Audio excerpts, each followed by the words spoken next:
Bismillahirrahmanirrahim. Bonjour chers collègues. On traite aujourd'hui le cancer bronchique, la pathologie néoplasique, la conséquence de tabagisme qu'on avait vu précédemment. Donc c'est le cours de professeur Telfani. Toujours tous ces supports sont dans la description à télécharger chers amis. Toujours je vous invite à abonner pour recevoir ces vidéos durant toute l'année. Contactez-moi toujours à Instagram pour vos questions et préparations. Toujours maximum de partage. Le but c'est que ces vidéos atteignent le maximum nombre des étudiants le plus tôt possible. On va suivre le plan suivant. La définition du cancer, je répète, primitif. Donc, c'est pas des métastases. L'ampleur du problème, toujours en pneumologie, vous allez voir les chiffres énormes, soit en épidémiologie, les facteurs de risque qui sont souvent présents dans notre population, surtout en Algérie, le tabagisme, c'est une épidémie. Vous pouvez consulter le cours de tabagisme. Il est juste dans la playlist, juste en avant. Le diagnostic positif, les signes d'appel, quels sont les signes qui vous fait craindre une néoplasie primaire ou bien un cancer bronchique primaire. L'imagerie thoracique, avec leur interprétation, on va revoir ça toujours dans la interprétation thoracique. L'endoscopie bronchique, l'écho-endoscopie et les autres examens paracliniques. Bilan d'extension, c'est un cancer qui est méchant. Traitement et pronostic. Malheureusement, si ce dernier il est avancé, c'est du mauvais pronostic.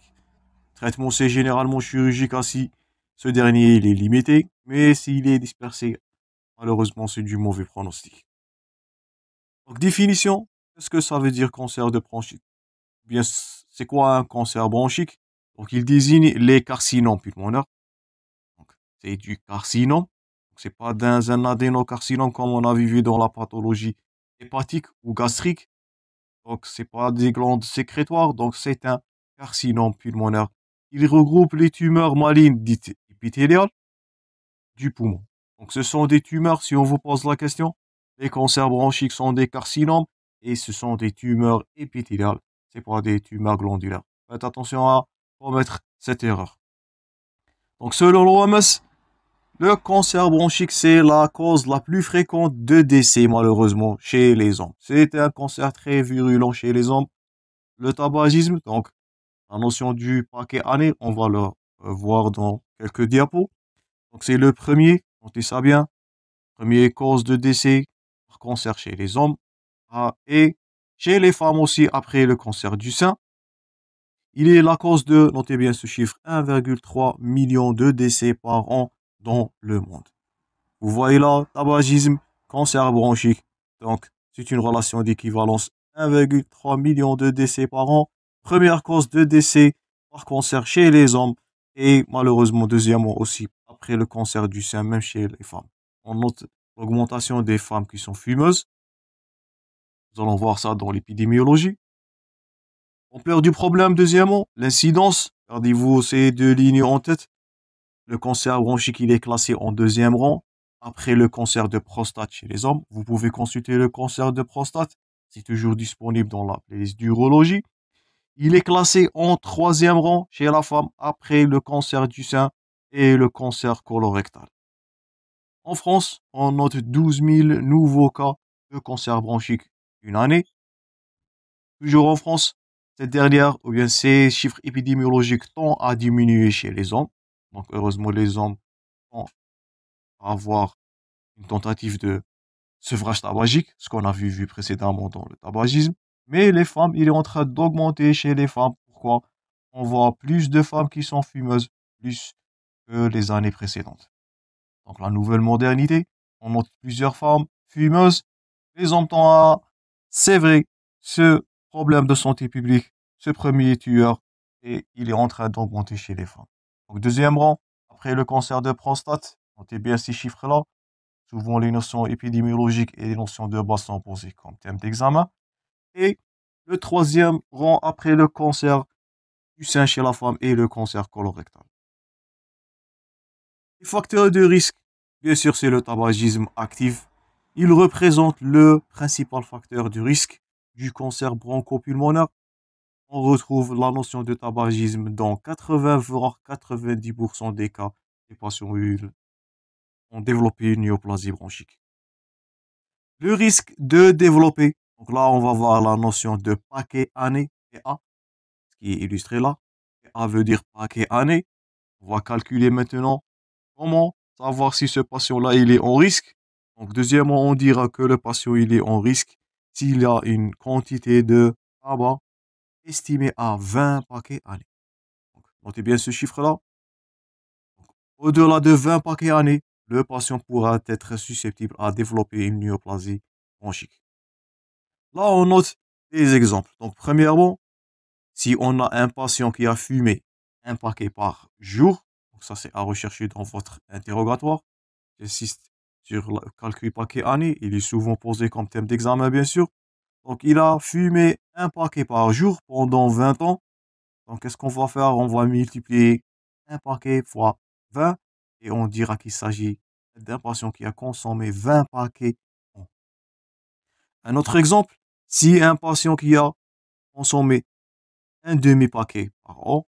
Donc, calculez-vous bien, un demi-paquet, bien demi-paquet, ça veut dire 10 cigarettes. Faites attention à commettre cette erreur. 10 cigarettes veut dire un demi-paquet. Donc, un demi-paquet pendant 40 ans. Donc, 0,5 fois 40. Donc, en calculer, on trouvera aussi 20 paquets année. Mais, comme je vous ai dit dans le tabagisme, c'est la durée de la consommation. Notez ça bien qui est un facteur le plus influençant dans du développement du cancer bronchique plus que la quantité. Donc, si on compare ces deux patients, le premier, il a fumé un paquet par jour pendant 20 ans. Le total, c'est de 20 ans, paquet année, on parlera de PA. Le deuxième, il a consommé 10 cigarettes ou bien demi-paquet par jour, mais pendant 40 ans. Les résultats sont égaux, ils sont toujours 20 paquets année. Mais c'est le deuxième là qui est susceptible à développer une pathologie bronchique.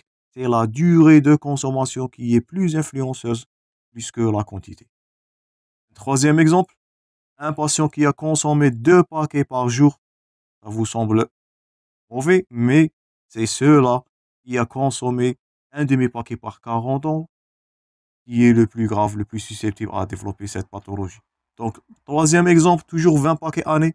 Donc, 2 paquets par jour multiplié fois 10 ans. Donc, ça va vous faire, vous allez trouver 20 paquets année. Donc, ça, c'est premièrement. Donc, au-delà de 20 paquets année, le patient, il est susceptible à développer une néoplasie. Gardez-vous bien cette notion en tête. Donc, pensez à une néoplasie. Si vous avez un patient qui a consommé plus de 20 paquets année, et on n'oublie pas la BPCO et d'autres pathologies liées au tabagisme. On a cité tout ça dans le tabagisme. J'insiste toujours sur l'enchaînement du cours pour mieux comprendre. Deuxièmement, un autre exemple, un patient qui a fumé un paquet par jour, mais pendant 10 ans. Qu'est-ce que ça veut dire? Donc, un paquet multiplié fois 10, donc on trouvera 10 paquets année. Donc, on ne dit pas que c'est du bon pronostic. On encouragera ce patient au sevrage toujours, mais il est lointain de développer une pathologie néoplasique. Je répète, le risque de développer un cancer bronchique, notez bien ce chiffre-là par cœur, 20 paquets par an, bien 20 paquets année. La même chose, donc, si ce dernier il a consommé 10 cigarettes, je répète, faites attention, 10 cigarettes veut dire un demi-paquet pendant 20 ans. Donc ça aussi va être calculé par 10 paquets année. Et je répète, c'est la durée qui est le plus grave. Le deuxième là, ses poumons ils sont en état plus grave ou bien en état non favorable plus que les premiers. Le deuxième ou bien le troisième, 2 paquets par jour pendant 5 ans et ça vous fait calculer 10 paquets année. J'espère que vous allez maintenant calculer le paquet année, l'indice de toxicité tabagique. Donc, au-delà de 20 paquets année, notez bien, là, c'est la néoplasie bronchique. On n'oublie pas le rôle de la fumée de cannabis. Donc, c'est pas seulement les cigarettes. Elle joue un rôle voisin, celle du tabac, et elle augmente aussi le risque du cancer pulmonaire. Si on vous pose la question, quels sont les facteurs de risque d'un cancer bronchique? Donc, un tabagisme actif, plus de 20 paquets année, ça c'est premièrement. La fumée du cannabis, vous allez cocher ça aussi. La liste s'allonge. les émissions automobiles, les usines, les centrales électriques à charbon, la fumée par combustion de biomasse, on avait vu ça précédemment dans l'asthme et la PPCO, donc c'est le bois et les végétaux. Donc j'insiste sur tout ça, pourra être une question pratique. Donc ça, c'est votre conduite à tenir devant votre interrogatoire. C'est quoi? C'est de rechercher ces facteurs de risque qu'on est en train de détailler maintenant. L'exposition à l'amiante, on avait vu ça avec détail dans les pneumoconioses. La pathologie bénigne, c'était l'asbestose. J'espère que vous vous souvenez de la pneumoconiose. Cette dernière pourra être développée vers une pathologie qui est maligne. Donc c'est là, notez ce terme-là, c'est le mésothéliome, donc le cancer du lèvre. L'exposition à l'amiante pourra développer des lésions malignes, voire même un cancer pulmonaire. Autre agent pathogène, donc ça c'est un travailleur en amiante, c'est parmi les professions à risque. J'insiste toujours sur la profession et l'interrogatoire dans la pneumoconiose. Vous pouvez consulter tout secours à tout moment pour mieux comprendre. D'autres pathologies, c'est l'exposition au radon, les métaux ionisants, donc la radiation ionisante, le chrome, le goudron et l'arsenic, et la liste s'allonge.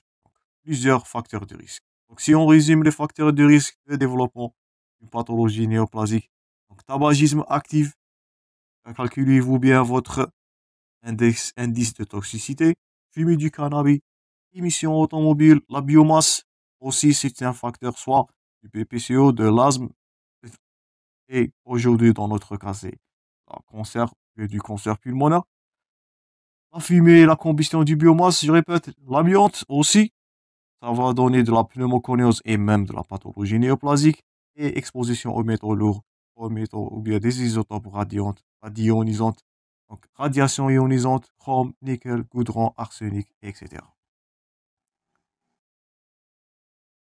Donc ça, c'est le goudron, la substance toxique qui est retrouvée dans les cigarettes. J'espère que vous vous souvenez de ça. Ça, c'est de l'arsenic. Donc, et là, on peut incriminer aussi d'autres facteurs génétiques. Nous avons parlé de ça dans la génétique du cancer. Vous pouvez consulter le cours à tout moment, il est disponible dans la playlist de génétique. Donc là, bien la génétique du cancer, les facteurs génétiques, donc les oncogènes et les gènes suppresseurs du tumeur. Il s'agit, si vous vous souvenez du cours, donc un déséquilibre entre les gènes oncogènes qui vont favoriser la cancérisation et les gènes suppresseurs du tumeur qui vont lutter contre ces dernières. Donc ce déséquilibre, il va finir par l'activation d'oncogènes, l'inactivation des gènes suppresseurs du tumeur. Donc, et ces gènes-là, ils vont transformer les gènes proto-oncogènes vers des gènes oncogènes. Tout ça, on avait parlé de la génétique. Ils sont susceptibles à certaines pathologies cancérigènes. Donc, facteurs de risque génétique, environnemental, tabagique et le cannabis. Donc, tout ça sont les facteurs de risque du tabagisme, plutôt du cancer bronchique. Donc, ça, c'est tout pour cette première partie. J'insiste sur les notions épidémiologiques. C'est le deuxième rang après le cancer du prostate chez l'homme. Troisième rang chez la femme. Première cause de mortalité néoplasique. Et n'oublie pas les facteurs de risque et surtout le calcul de l'indice de toxicité chronique, donc par la méthode du paquet année. Donc ça, c'est tout pour cette première partie, chers amis. On abordera la partie clinique très prochainement, avec les examens paracliniques à prescrire. Merci pour votre attention. Toujours bon courage dans vos préparations et à la prochaine.